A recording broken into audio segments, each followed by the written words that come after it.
You actually watched this? Yeah, I was curious why it was getting shredded so much. I couldn't imagine it actually being that bad. And like I said, objectively it's not horrible, but it's just a complete waste of time. There's no reason to see this movie. It's just this amalgamation, this fucking chimera of Disney greatness from the past thrown in here really shittily.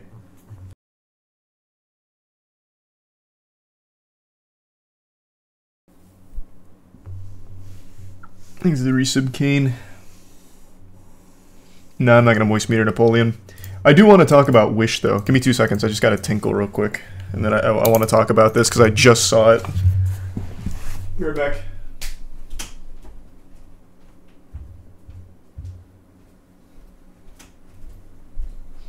Alright, I'm back.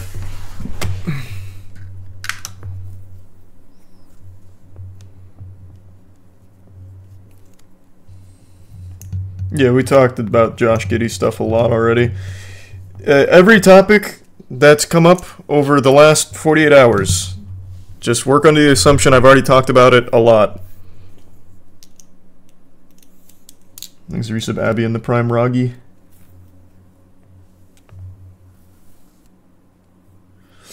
Happy birthday.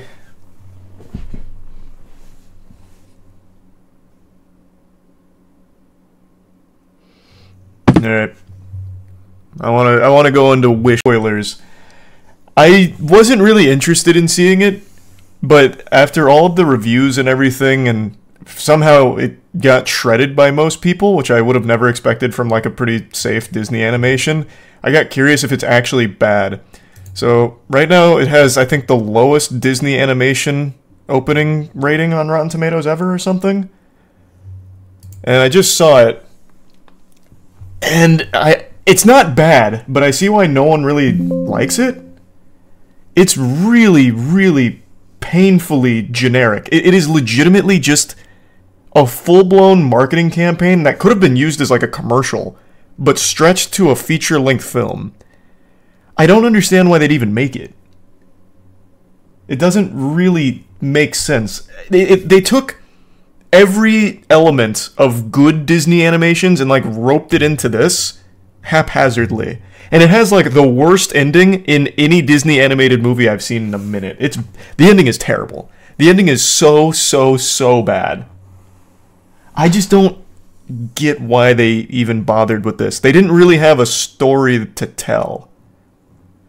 Like, the movie's just over an hour, I think. Actually, how long is it? Let me check the runtime. It felt like it'd only been like 20 minutes and we had reached the conclusion. Because it's just a speed run of all the same Disney tropes we've seen a million fucking times. It's an hour 35. It literally felt like a 35-minute movie, which is nice. It didn't drag. And I'm not sure Niall would have to think about that. Spoil it, we don't give a shit about seeing it. They just really... There's no reason to really... I'll talk about the ending a little bit, I guess. I'll save that for a minute. But even spoiling it, it doesn't really do much. Basically, the concept of the film is fine. Like, the concept is interesting enough. There's a powerful sorcerer, and he takes people's wishes. He's made, like, this utopia kingdom. They give him his wishes to gives him their wishes for safekeeping, and then he'll occasionally grant them. And the big plot twist, well, it's not a big plot twist, it's actually established within the first 10 minutes of the film. Turns out he's not a great guy. Who could have seen it coming? He takes their wishes because he wants to ensure that they're not going to be a danger to his kingdom. So what he does is he takes all of these wishes and he only grants the safest ones. Like, the most throwaway safe wishes. And I watched a review from Jeremy on it, because I'll sometimes check out other reviewers to see, like, what are their feelings on it. And Jeremy made a really interesting point that the film itself unintentionally serves as an allegory for modern Disney, where all of these fans have all of these wishes and expectations that they'd love to see Disney act on, and Disney doesn't.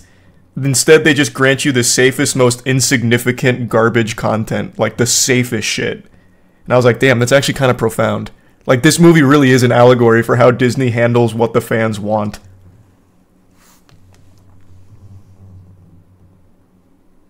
Yeah, Jeremy Jans. Is it Johns or Jans? I really like his reviews. I think he does a good job. It's very concise, it's fun. But I never know if it's Jeremy Johns or Jans. Oh, thanks for the 10 gifted members, Rule 34. Appreciate that. It's Johns. Nice. Thanks for the resub, Levi.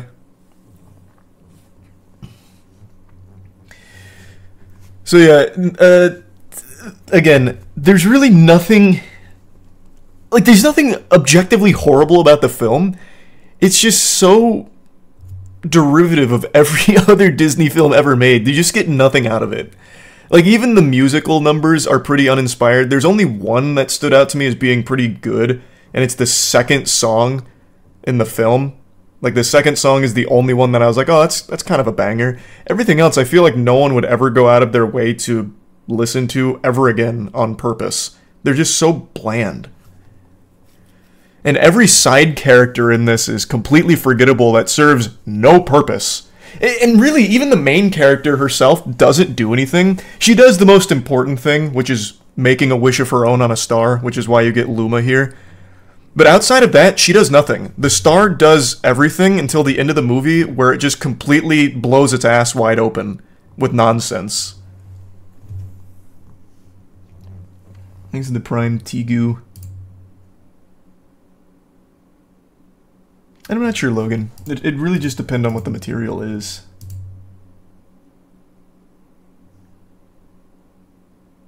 There's been a trend on TikTok to compare it to older Disney movies and their music to show how generic it is. Oh, I believe it, because it is painfully generic. Thanks to Resub Retribution.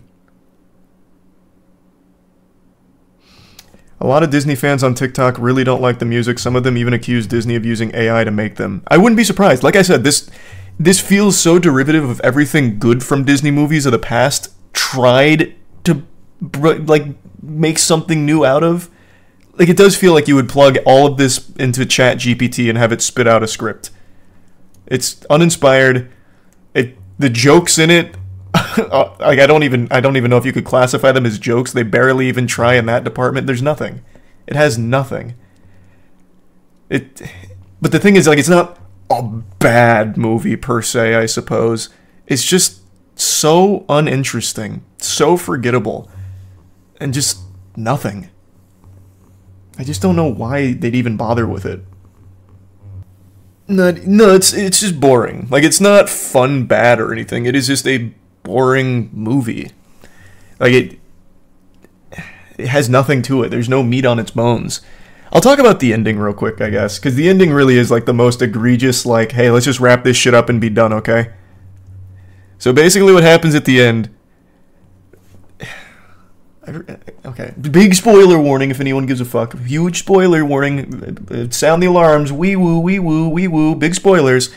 At the very end, it's the final showdown between the main character and the main bad guy.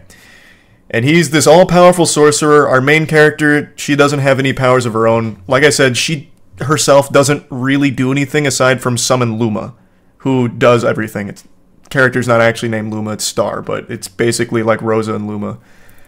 And he captures Star, and everything looks lost, because it is. He is now all-powerful, all undefeatable, just this fucking monster now. And the way they defeat him is she starts singing a song. So then every citizen of the kingdom joins in the musical number, and he's already, like, bound them. And they all just start singing, and basically it's the power of their wishes was so great that Star broke free and he got caught in his own staff. Somehow. It's really fucking dumb.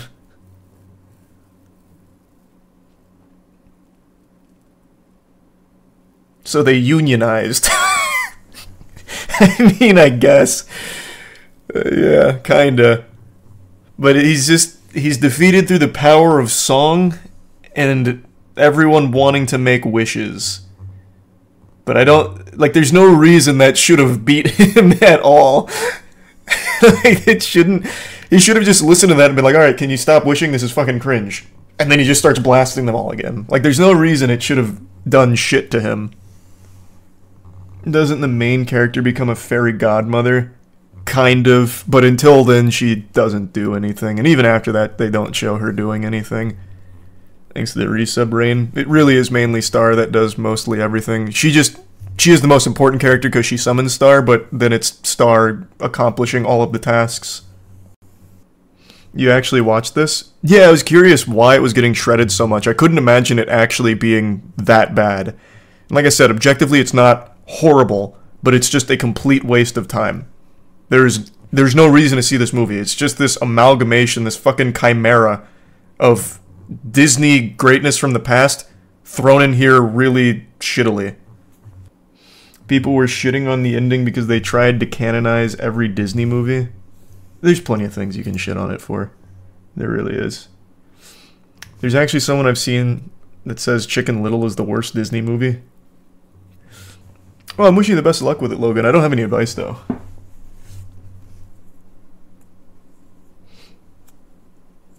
It's not great, but it's not the worst. Oh, you must be talking about Chicken Little. What is the best Disney movie? It's probably still The Incredibles for me. And yeah, I saw the headline for that, Jose. I haven't looked into it yet, though. Wish was meant to incorporate 3D and 2D animation, but this was cut in favor of just 3D. I don't know if I believe that. This feels like it was just designed to be a throwaway. Like, they didn't advertise it first and foremost. Like, I feel like most people didn't even know this thing fucking existed.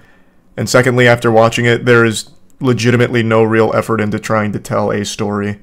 Like, I don't think this is something they really cared much about. I only knew it existed because it was bad. Yeah, I feel like that's probably the only reason people are even seeing its name is because of how hard it's getting blasted. Rather fucking annihilated like Morbius or something, but it kind of is like Disney Animation's Morbius. Hey, hope you feel better soon, Tactus. The budget for the movie was pretty big at 200 mil. Oof. Oh, sweet. Well, thank you for that, Logan. Agreed with that, Hero. That's a classic. Disney's just tanking all over. Disney's had a rough year. In terms of, like, the reception to their work. Financially speaking, I don't know how they're faring, but the reception to a lot of the Disney work this year has been rough. Any developments in D-Brand versus Casetify? Well, not yet. It's way too early for anything crazy to happen there. That'll be a little bit. There's an old concept art for Wish where the king and queen were the lead's parents and also both evil, which would have been better. It would have been better, yeah. That would have definitely been better. No, I didn't see that, Austin. Do you feel like it's harder to make intriguing new stories for films nowadays, and that's why a lot of the stuff is bland? No. No, not at all. The reason so many things are bland is because it's safer.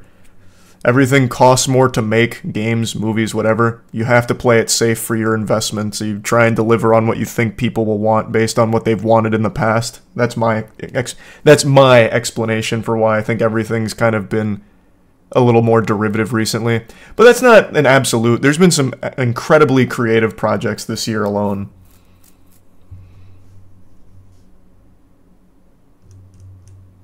But on the whole, I feel like that's why so many things kind of follow the same formula.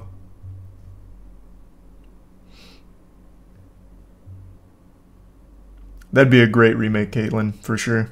And hopefully soon, Jamie. It's not up to me. Thanks, Zim.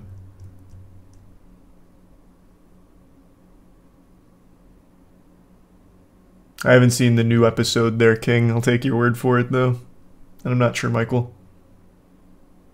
I think it's also laziness because people will see it anyway. Laziness probably also plays a bit of a role in the decision-making process for something like Wish. Like I said, they barely advertised it. I think they just knew people will probably see it just because it's Disney. And I have no doubt when it hits Disney Plus, kids are probably just going to have this shit on loop for some reason because kids will watch actually anything that has noise. It's why if you looked up, what is it, the top 10... like, what was the list we looked up not too long ago? We even did it on the podcast. It's like the top 10 or top 20 biggest movies ever, and like 14 of them are Disney movies, all because they're on Disney Plus.